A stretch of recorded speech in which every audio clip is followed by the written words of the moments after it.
어르신들, 요즘 몸 상태가 예전 같지 않다고 느끼시는 분들 많으시죠? 지난달 새벽 응급실로 실려온 82세 김말순 할머니를 보며 깜짝 놀랐습니다. 평소에 건강관리를 철저히 하시던 분인데 갑자기 쓰러지셨거든요. 혈압도 정상, 혈당도 정상이었습니다. 그런데 자세히 알아보니 그날 드신 음식이 문제였습니다. 우리 주변에서 쉽게 구할 수 있는 평범한 음식이 나이가 들면서는 설탕보다 더 무서운 독이 될 수 있다는 사실 알고 계셨나요? 저는 고은상, 올해 78입니다. 지금도 노인의학 관련 연구를 이어가고 있는 현직 의사입니다. 의료 현장에서 수십 년간 수많은 어르신들을 만나며 한 가지 뚜렷하게 느낀 점이 있습니다. 바로 건강의 핵심은 약이 아니라 식사라는 점입니다. 나이 들어 겪는 많은 질병들이 사실은 우리 식탁에서 시작된다는 걸 아는 분들은 많지 않으십니다. 제가 처음 의사 생활을 시작했을 땐 병이 생기면 치료만 잘하면 된다고 생각했습니다. 그런데 시간이 지날수록 깨달았습니다. 병의 원인을 없애지 않으면 치료는 끝이 없다는 사실을요. 그 원인의 중심에 바로 음식이 있습니다. 건강에 좋다고 알려진 음식조차도 나이가 들면서 몸에 맞지 않게 바뀌는 경우가 생각보다 많습니다. 저는 지금까지 40년 넘게 현장에서 어르신들의 식생활과 질병 사이의 연관성을 연구하고 있습니다. 그리고 그 과정에서 알게 된 한 가지 진실이 있습니다. 70대 이후 어르신들의 건강 문제 중 무려 80%가 바로 음식과 관련이 있다는 사실입니다. 그런데 대부분의 어르신들은 이 점을 모르고 계십니다. 그래서 건강을 위해 열심히 노력하시지만 잘못된 식단으로 오히려 병을 키우고 계시는 경우도 많습니다. 오늘은 제가 오랜 시간 동안 연구하고 직접 진료 현장에서 관찰한 내용을 바탕으로 정말 중요한 5가지 음식을 알려드리려 합니다. 이 음식들은 어르신들이 특히 조심하셔야 하는 식품들입니다. 겉으로 보기엔 괜찮아 보여도 우리 몸 안에서는 독처럼 작용할 수 있습니다. 오늘 영상이 여러분의 식생활을 다시 점검해보는 계기가 되었으면 합니다. 그럼 지금부터 하나씩 자세히 말씀드리겠습니다. 첫 번째 음식은 우리가 가장 자주 접하는 식재료 중 하나인 감자입니다. 감자는 원래 건강에 이로운 음식으로 잘 알려져 있습니다. 칼륨이 풍부해서 혈압 조절에 도움이 되고 식이섬유도 많아 장 건강에도 유익하죠. 그런데 문제는 이 감자가 싹이 났을 때입니다. 감자에 싹이 나거나 껍질이 초록빛을 띠는 경우 그 부분에는 솔라닌이라는 독성 물질이 생성됩니다. 이 솔라닌은 소량만 섭취해도 복통이나 구토 같은 증상을 일으킬 수 있고 양이 많아지면 신경계에까지 영향을 미칩니다. 젊은 사람들은 간 기능이 활발해서 이 솔라닌을 어느 정도 해독할 수 있습니다. 그러나 70대 이상 어르신들은 간 기능이 점점 약해지기 때문에 같은 양을 먹어도 훨씬 더 큰 영향을 받게 됩니다. 특히 당뇨나 고혈압 등 만성질환이 있는 분들은 간과 신장의 기능이 이미 떨어져 있는 경우가 많기 때문에 더욱 주의하셔야 합니다. 실제로 어떤 분들은 감자를 먹고 단순히 소화불량으로만 생각하셨다가 나중에 신경계 증상까지 나타나는 경우도 있었습니다. 손발이 저리고 어눌한 말투, 심한 경우에는 의식을 잃는 사례도 있었죠. 이렇게 무서운 솔라닌 중독은 감자를 먹은 직후가 아니라 몇 시간 뒤에 서서히 나타나는 경우가 많기 때문에 원인을 감자라고 생각하지 못하고 지나치기 쉽습니다. 그래서 그냥 소화가 안 된다, 체했다 하고 넘기다가 큰일이 나는 경우도 있습니다. 무엇보다 무서운 건 우리가 자주 먹는 감자라는 친숙한 식재료가 이렇게 위험할 수 있다는 사실 자체를 모르고 있다는 점입니다. 그럼 어떻게 해야 할까요? 가장 중요한 건 감자의 상태를 잘 살펴보는 겁니다. 감자를 구입하실 때는 표면이 단단하고 매끄러우며 싹이 전혀 나지 않은 것을 고르셔야 합니다. 이미 싹이 났거나 초록색으로 변한 부분이 있다면 아깝다고 드시지 마시고 과감히 버리셔야 합니다. 특히 껍질째 드시는 분들은 더더욱 주의가 필요합니다. 솔라닌은 껍질과 껍질 바로 아래에 가장 많이 들어있기 때문입니다. 또한 보관도 아주 중요합니다. 감자는 햇빛에 노출되면 초록색으로 변하면서 솔라닌이 급격히 늘어납니다. 따라서 감자는 반드시 햇빛이 들지 않는 서늘하고 어두운 곳에 보관하셔야 하며 가능하면 오래 두지 마시고 일주일 안에 드시는 것이 좋습니다. 감자를 깎으실 때도 초록빛이 도는 부분은 조금이라도 남기지 말고 도려내셔야 안전합니다. 조리법도 신경 써야 합니다. 감자를 삶거나 찔 때는 물을 한번 따라내고 새 물로 다시 조리하시면 솔라닌 성분을 일부 줄일 수 있습니다. 하지만 가장 좋은 방법은 아예 싹이 나지 않은 신선한 감자를 선택하고 조리 전에 충분히 상태를 확인하는 것입니다. 어르신 여러분, 감자는 참 익숙한 음식이고 반찬으로 자주 올라오는 재료지만 나이가 들수록 그 익숙함이 방심이 되어선 안 됩니다. 혹시 냉장고에 오랫동안 넣어두신 감자가 있다면 지금 한번 꺼내 보시겠어요? 초록빛이 돌거나 싹이 조금이라도 나 있다면 과감히 버리시는 게 좋습니다. 건강은 결국 아주 작은 습관에서 시작됩니다. 감자 하나도 제대로 고르고 보관하는 것만으로도 중독을 예방할 수 있습니다. 이처럼 작은 주의가 큰 병을 막는다는 점 꼭 기억해 주세요. 두 번째로 조심하셔야 할 음식은 바로 냉동 가공식품입니다. 어르신들, 요즘 혼자 사시거나 식사 준비가 어려운 분들 사이에서 냉동 도시락이나 냉동 볶음밥, 냉동 야채 볶음 같은 제품들 많이 드시지 않나요? 전자레인지에 돌리기만 하면 바로 먹을 수 있고 겉으로 보기에는 칼로리도 낮고 건강에 좋아 보이기까지 합니다. 그런데 이 냉동 가공식품들 속에 숨겨진 함정이 있다는 걸 아시는 분은 많지 않습니다. 가장 큰 문제는 나트륨 함량입니다. 냉동 도시락 하나에 들어있는 나트륨 양이 하루 권장량의 2배, 심한 경우엔 3배를 넘는 경우도 있습니다. 그런데 이걸 드시는 분들은 대부분 별로 짜지 않은데 하고 느끼십니다. 왜 그럴까요? 바로 나이가 들면 짠맛을 느끼는 미각세포가 줄어들기 때문입니다. 실제로 70대가 되면 짠맛을 느끼는 능력이 절반 이하로 떨어집니다. 그래서 실제로는 엄청 짠 음식을 드시고도 짜다고 느끼지 못하시는 겁니다. 이렇게 짠 음식을 계속 드시면 어떤 일이 생길까요? 먼저 혈관에 나트륨이 쌓이기 시작하면서 혈관벽이 딱딱해지고 좁아집니다. 혈압이 올라가는 거죠. 고혈압이 있으신 분들은 특히 위험합니다. 약으로는 혈압을 내리고 있으면서 음식으로는 다시 올리고 계신 셈입니다. 또 신장 기능이 떨어진 상태에서 과도한 나트륨이 들어오면 신장이 제 역할을 못하게 됩니다. 그래서 몸이 붓고 피로감이 늘고 심장에까지 부담이 갑니다. 특히 심장이 약한 분들에겐 이게 굉장히 치명적일 수 있습니다. 냉동 도시락 한 끼, 냉동 볶음밥 한 접시가 여러분의 건강을 조금씩 해치고 있는 겁니다. 그런데 이게 하루 이틀만 드시는 게 아니라는 게 문제죠. 매일 드시는 분들도 계시니까요. 이렇게 매일같이 높은 나트륨 음식을 드시면 혈압은 물론 심장과 신장 기능도 점점 약해질 수밖에 없습니다. 그럼 이런 냉동식품들을 완전히 끊어야 할까요? 물론 가장 좋은 건 끊는 거지만 현실적으로 쉽지 않다는 걸 잘 압니다. 그래서 제가 권해드리는 방법은 다음과 같습니다. 첫째, 성분표를 꼭 확인하세요. 나트륨 함량이 500mg 이하인 제품을 고르시는 게 좋습니다. 둘째, 저염이라고 써 있는 제품도 완전히 믿지 마시고 실제 수치를 확인하세요. 저염은 그냥 일반 제품보다 조금 적다는 뜻일 뿐입니다. 셋째, 가능하다면 직접 만든 음식을 소분해서 냉동해 두시는 게 가장 좋습니다. 예를 들어 주말에 밑반찬을 여러 가지 만들어 소분해 냉동실에 넣어두면 평일에는 전자레인지에 살짝 데우기만 해도 훨씬 건강한 한 끼가 됩니다. 또 야채는 살짝 데쳐서 냉동하면 오래 보관할 수 있고 고기는 조미하지 않고 냉동해 두었다가 먹기 직전에 양념하시는 것이 좋습니다.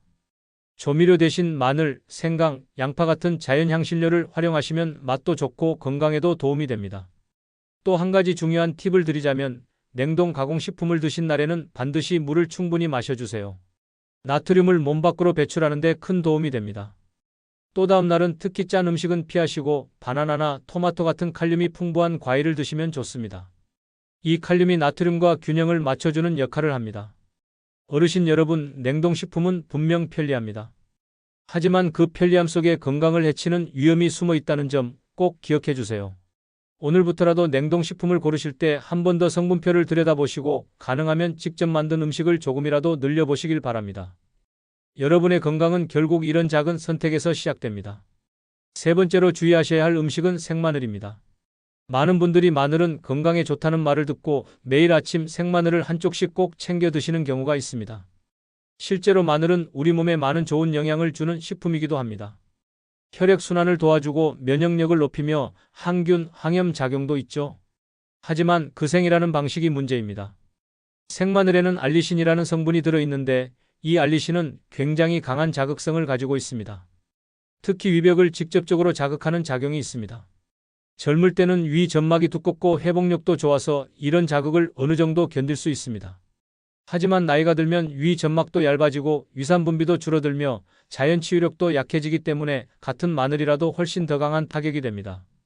특히 공복에 생마늘을 드시는 건 절대 피하셔야 합니다. 위산이 분비된 상태에서 생마늘에 알리신이 들어오면 위벽에 강한 화학적 반응이 일어나 위염, 위통, 심할 경우 위궤양까지 이어질 수 있습니다. 어떤 어르신은 좋다는 말만 듣고 매일 아침 생마늘을 공복에 드시다가 결국 속쓰림이 심해지고 병원에서 위궤양 진단을 받으신 경우도 있었습니다. 처음엔 단순히 속이 쓰리다, 가스가 찬다 정도로 시작되는데 방치하면 염증이 깊어지고 식사도 제대로 못하게 되는 경우도 많습니다. 생마늘의 또 다른 문제는 그 강한 자극이 장까지 이어질 수 있다는 점입니다. 위에서 소화가 제대로 되지 않은 상태로 내려간 알리신이 장 점막을 자극하면서 복통이나 설사를 유발하기도 합니다. 실제로 소화기 계통이 약한 어르신들 중에는 생마늘 섭취 후에 복부 불편감을 호소하는 분들이 적지 않습니다. 그럼 마늘을 아예 드시지 말아야 하느냐? 그렇지는 않습니다. 마늘은 분명히 건강에 좋은 성분이 많습니다. 문제는 생으로 드시는 방식에 있는 겁니다. 가장 좋은 방법은 마늘을 익혀서 드시는 것입니다. 국이나 찜, 볶음, 찌개 등에 넣어서 익히면 자극적인 알리신 성분은 줄어들고 건강에 좋은 효과는 대부분 유지됩니다. 또는 마늘을 조리한 후 갈아서 소스로 활용하는 것도 좋은 방법입니다. 간 마늘을 참기름에 살짝 볶아 나물 무침에 쓰거나 된장국에 살짝 풀어 드셔도 좋습니다. 이렇게 하면 마늘의 효능은 살리되 위에 부담을 주지 않습니다. 생으로 드시는 게 좋다고 오해하고 계속 고수하셨던 분들은 오늘을 계기로 드시는 방식을 꼭 바꿔보시기 바랍니다.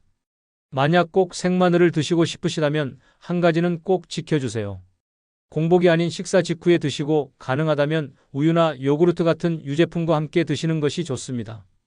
유제품의 단백질이 위벽을 보호해주는 역할을 해줍니다. 그리고 양도 반드시 줄이셔야 합니다. 생마늘 한쪽이라도 어르신들에게는 부담이 될 수 있기 때문에 반쪽 이하로 줄여 드시는 것이 좋습니다. 또 한 가지, 마늘은 혈압을 낮추는 작용이 있기 때문에 고혈압약을 드시고 있는 분들은 더더욱 주의가 필요합니다. 마늘과 약의 작용이 겹치면 혈압이 너무 낮아져서 어지럽거나 기운이 빠질 수 있습니다. 실제로 마늘을 많이 드신 날은 약 복용 시간을 조절해야 할 필요도 있습니다. 이런 부분은 주치의와 상의하시는 게 좋습니다. 마늘 외에도 건강에 좋은 향신료들은 다양합니다. 생강, 양파, 대파 등도 마늘 못지않게 우리 몸에 좋은 역할을 해줍니다. 특히 생강은 몸을 따뜻하게 해주고 소화를 도와주는데 아주 좋습니다. 양파는 혈관 건강에 도움이 되고 대파는 호흡기 질환 예방에 효과적입니다. 이런 자연 식재료들을 다양하게 활용하시면 마늘을 꼭 생으로 드시지 않아도 충분히 건강한 식사를 하실 수 있습니다. 중요한 건 나이가 들수록 무엇을 먹느냐보다 어떻게 먹느냐입니다. 같은 음식이라도 먹는 방식이 다르면 건강에 주는 영향도 완전히 달라집니다. 마늘 하나도 예외가 아닙니다. 몸에 좋다고 해서 무조건 따라 드시기보다는 내 몸에 맞게 안전한 방식으로 섭취하는 지혜가 필요합니다. 어르신 여러분, 생마늘 드시는 습관 오늘부터 바꿔보시는 건 어떨까요? 네 번째로 주의하셔야 할 음식은 떡, 면, 빵처럼 밀도 높은 뭉친 음식입니다. 어르신들께서 떡이나 국수, 식빵 한 조각 드시는 건 흔한 일인데요. 하지만 나이가 들수록 이처럼 쫄깃하거나 부드러워 보이는 음식들이 소화에 큰 부담을 줄 수 있다는 걸 아셔야 합니다. 우선 나이가 들면 가장 먼저 줄어드는 것 중 하나가 침의 분비량입니다. 젊을 땐 하루에 1리터 가까이 분비되던 침이 70세가 넘으면 절반 이하로 줄어들게 됩니다. 그런데 이 침이 단순히 음식을 적시는 역할만 하는 게 아닙니다. 침 속에는 아밀라아제라는 소화효소가 들어있어서 우리가 입에서부터 음식을 분해하는 데 아주 중요한 역할을 합니다. 특히 탄수화물, 그러니까 떡이나 면, 빵 같은 음식을 처음 소화시키는 곳이 바로 입이라는 말이지요. 그런데 침이 줄어들면 입안에서의 소화가 제대로 되지 않습니다. 뭉친 음식이 덩어리로 목을 넘어가면 위에서도 부담이 됩니다. 위는 이 덩어리를 분해하기 위해 더 많은 위산과 에너지를 써야 하는데 노화로 위의 분비 기능도 떨어지다 보니 결국 음식이 오랫동안 위에 머물게 되고 더부룩함이나 속쓰림, 체한 느낌이 자주 생기게 됩니다. 특히 떡은 찹쌀로 만들어져서 원래부터 소화가 잘 되지 않는 성질을 가지고 있습니다. 찹쌀은 끈적끈적한 성분이 많아 위벽에 들러붙기 쉬운데 이게 위 안에 오래 머물면서 발효되면 가스가 차고 복부 팽만감이 생기기 쉽습니다. 면도 마찬가지입니다. 특히 국물 없이 건면류를 드시는 경우 침과 잘 섞이지 않아 그대로 덩어리진 채로 위로 내려갑니다. 이렇게 되면 위가 한꺼번에 많은 일을 하게 되어 부담이 더 커집니다. 빵도 문제가 됩니다. 특히 단단하고 질긴 프랑스빵, 도넛 같은 튀긴 빵은 소화에 큰 부담을 줍니다. 가공 과정에서 버터, 설탕, 소금이 많이 들어간 데다가 밀가루 자체가 장에 자극을 줄 수 있기 때문입니다. 게다가 식사 대용으로 커피와 함께 드시는 경우가 많은데 공복에 이런 뭉친 음식을 커피와 함께 드시면 위산이 더 자극받게 됩니다. 속쓰림이나 위염 증상을 호소하시는 어르신들 중에 이런 습관을 가지고 계신 분들이 많습니다. 그럼 이런 음식들을 아예 드시지 말아야 할까요? 꼭 그렇진 않습니다. 중요한 건 드시는 방식입니다. 예를 들어 국수를 드시고 싶다면 가능하면 국물과 함께 드시고 면은 푹 익혀서 부드럽게 만든 다음 드셔야 합니다. 오래 끓일수록 면이 부드러워져 위에서의 소화 부담이 줄어듭니다. 떡은 작게 잘라서 한입 크기로 드시고 반드시 천천히 오래 씹으시는 습관을 들이셔야 합니다. 떡국처럼 국물과 함께 드시는 것도 좋은 방법입니다. 국물은 침 역할을 일부 대신해주기 때문에 덜 부담스럽습니다. 빵의 경우는 부드러운 식빵이나 카스텔라 같은 제품이 낫습니다. 그리고 가급적이면 우유나 미숫가루, 따뜻한 차와 함께 드시기를 권해드립니다. 무엇보다 중요한 건 양을 줄이는 겁니다. 젊었을 때처럼 한 그릇 가득 드시는 게 아니라 평소 드시던 양의 절반만 드셔도 충분합니다. 그리고 식사 후에는 바로 눕지 마시고 2030분 정도는 앉아서 계시거나 천천히 움직이시는 것도 도움이 됩니다. 가벼운 산책은 소화에 큰 도움이 됩니다. 그리고 식사 중 대화나 TV 시청 등으로 집중이 흐트러지는 상황을 피하고 음식에 집중하면서 천천히 드시는 것도 중요합니다. 신분비를 늘리고 위장의 부담을 줄이는 데 큰 도움이 됩니다. 뭉친 음식들은 우리의 위장에게는 무거운 숙제와도 같습니다. 그 숙제를 너무 어렵지 않게 풀어주려면 조리법과 섭취 방법, 그리고 생활 습관까지 함께 바꿔야 합니다. 건강은 거창한 게 아닙니다. 내가 먹는 한 끼 한 끼가 나의 몸을 만든다는 걸 기억하시고 오늘 저녁부터라도 식탁을 한번 살펴보세요. 혹시 떡이나 빵이 올라가 있다면 양을 줄이시고 국물과 함께 드실 수 있는 조리법으로 바꿔보시는 것도 좋습니다. 여러분의 위장도 몸도 분명히 편안해질 겁니다. 5번째로 조심하셔야 할 음식은 바로 포드맵 식품입니다.